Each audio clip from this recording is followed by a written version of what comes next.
জনৈক আলোচক বলেছেন, বাবা মার দিকে নেক নজরে ১০০ বার তাকালে ১০০ কবুল হজের সওয়াব হয়।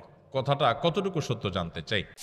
আপনার লেখা নতুন বই তারাবির সালাতে কোরআনের বার্তা, এটা অজু ছাড়া পড়া যাবে কিনা এবং মহিলারা মাসিক অবস্থায় পড়তে পারবে কিনা?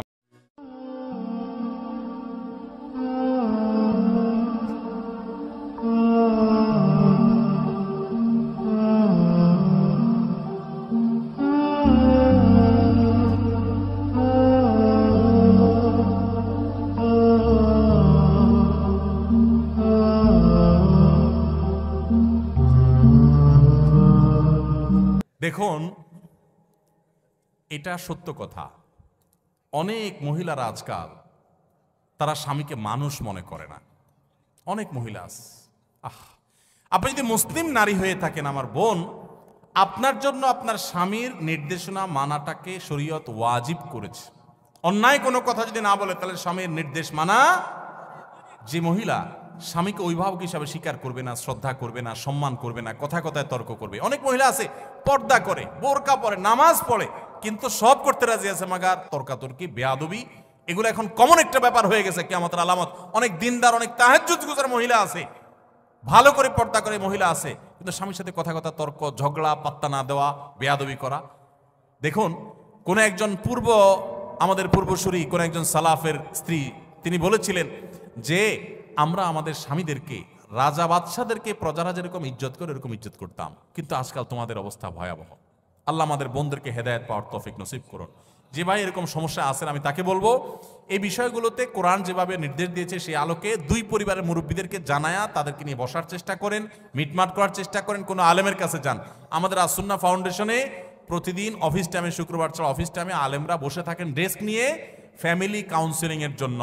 স্বামী স্ত্রীর মধ্যে বোঝাপড়ার গরমিল হলে সেখানে যাবেন, আলেমরা বসে উভয়কে মিটমাট করে দেওয়ার চেষ্টা করবেন, মীমাংসা করে দেওয়ার চেষ্টা করবেন। কার ভুল আছে তাকে নসিহত, আদর, স্নেহ দিয়ে কাউন্সেলিং করার চেষ্টা করবেন। এবং এভাবে আপনি এই সার্ভিসটা অন্য কোনো জায়গা থেকেও চাইলে নিতে পারেন, আপনি সেই সার্ভিসটা নেন। তারপরেও হুটহাট বিচ্ছেদে যাবেন না।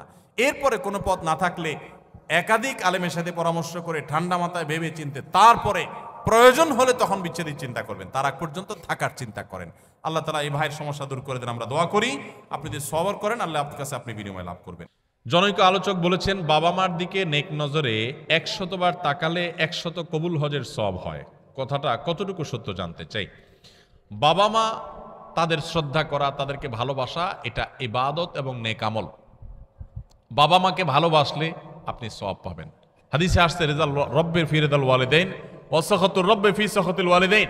বাবা মা খুশি তো আল্লাহ খুশি, কারণ বাবা মা তার উপরে নাখোশ তো আল্লাহ তার উপরে নাখোশ। এই জন্য বাবা মার প্রতি শ্রদ্ধা দেখাবেন। আল্লাহ বলেছেন যে ওয়াবিল ওয়ালিদাইনি ইহসানা, মা বাবার প্রতি সদাচরণ করবে। ভাইরা আমার, যারা বাবা মাকে না হারাইছেন তারা বুঝবেন না এটার মর্ম কি। যারা হারাই ফেলছেন তারা বুঝেন কি মর্ম। আমি প্রায় বোঝানোর চেষ্টা করি, বলার চেষ্টা করি, নিজের শরীরের চামড়া দিয়ে যদি বাবা মাকে জুতা বানায় দেন তবুও তাদের ঋণ শোধ করতে পারবেন না। বহু মানুষ ভালোবাসা দেখাবে আপনাকে, আপনি যেদিন বাবা হবেন সেদিন বুঝতে পারবেন যে বাবারা সন্তানদের জন্য কতটা ভালোবাসা তাদের বুকে ধারণ করে। হয়তো আপনার বাবা সাধারণ মানুষ, অশিক্ষিত মানুষ, প্রকাশ করতে পারে না বেচারা, কিন্তু আপনার এই অশিক্ষিত বাবা গোটা পৃথিবীর সমস্ত শিক্ষিত, ভক্ত, অনুরক্ত, আপনাকে ভালোবাসা দেওয়া মানুষগুলোর চাইতে আপনার অশিক্ষিত বাবা, তার ওজন, তার ভালোবাসার ওজন আপনার কাছে সবচাইতে বেশি। ভাইরা আমার, বাবা মায়ের ফজিলত নিয়ে বহু হাদিস আয়াত আছে, সেগুলো ঠিক আছে, কিন্তু তাই বলে প্রত্যেকবার তাকালে একটা করে হজের সওয়াব হবে এই কথা কোনো বিশুদ্ধ হাদিস দ্বারা প্রমাণিত নয়।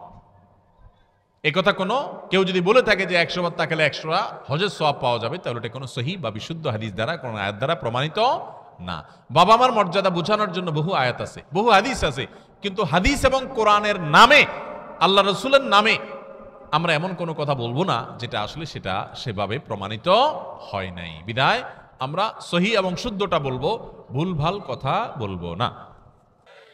আপনার লেখা নতুন বই তারাবির সালাতে কোরআনের বার্তা, এটা অজু ছাড়া পড়া যাবে কিনা এবং মহিলারা মাসিক অবস্থায় পড়তে পারবে কিনা? মাশাআল্লাহ, এই বইটার কথাই প্রশ্ন আসছে।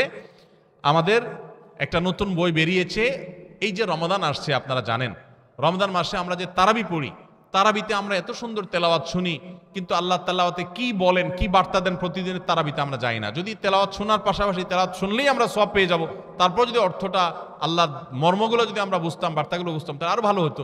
তো আমরা এই বইতে চেষ্টা করেছি প্রতিদিন যে পরিমাণ তেলাওয়াত হবে তারাবিতে সারা দেশে, প্রায় সব মসজিদে তারাবি একই নিয়মে হয় আমাদের দেশে, তো যে অংশ তেলাওয়াত হবে ওই অংশে আল্লাহ তাআলা কি কি আদেশ দিয়েছেন, কি কি নিষেধ আছে, কি কি দৃষ্টান্ত আছে, কি কি ইতিহাস আল্লাহ আলোচনা করেছেন, কি কি দোয়া আছে, কি কি শিক্ষা আছে, সেগুলোকে আমরা 4-5 পৃষ্ঠার মধ্যে সামারি করে দিয়েছি।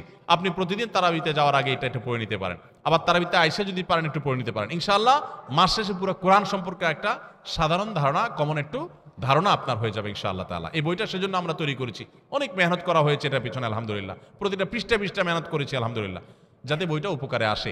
আল্লাহ এটাকে যেন কবুল করেন, মানুষ যেন উপকারী করেন, বলেন আমিন। এখন প্রশ্ন হলো ওযু ছাড়া এই বই পড়া যাবে কিনা? উত্তর হলো হ্যাঁ, পড়া যাবে। ওযু ছাড়া পড়া যাবে না সরাসরি কোরআন বা পুরো কোরআন অনুবাদ, কিন্তু বড় কোনো বই, এমনকি বড় কোনো তাফসীর গ্রন্থ, সেখানে কোরআনের কথা আছে, ব্যাখ্যা আছে, বিশ্লেষণ আছে, এরকম জিনিস ওযু ছাড়া ধরা যায়।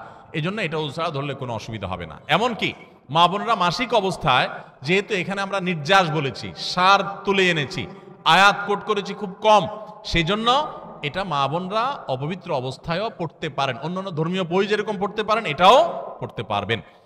আর সেই সাথে যারা মহিলারা তারাবি পড়তে যান না, বাসায় নিজেরা তেলাওয়াত করেন, আপনি মহিলা মানুষ এক পারা তেলাওয়াত করবেন। যেদিন এক পারা তেলাওয়াত করবেন, যে পারা শুরু করবেন, শুরু করার আগে ওই পারাতে আল্লাহ কি বলছেন একটু দেখে নেন। এখান থেকে যে 10 নম্বর পারা তেলাওয়াত, 10 নম্বর পারা আল্লাহ কি বলেছেন একটু দেখে নেই, এরপরে তেলাওয়াত করেন। আপনি তেলাওয়াত আলাদা তৃপ্তি পাবেন। অথবা তেলাওয়াত শেষে একটু দেখলেন যে এই পারা যে পড়লাম, আমি এই পারাতে আল্লাহর পক্ষ থেকে কি বার্তা পাইলাম, এটা আপনি একটু দেখে নেন। তাইলে তারাবিতে উপকার আসবে, তারাবির বাইরেও আমরা সারা বছর উপকৃত হতে পারি। আল্লাহ তাআলা আমাদের সবাইকে কোরআনের সাথে সংস্রব আরো বেশি গড়ে তোলার তৌফিক দান করুন।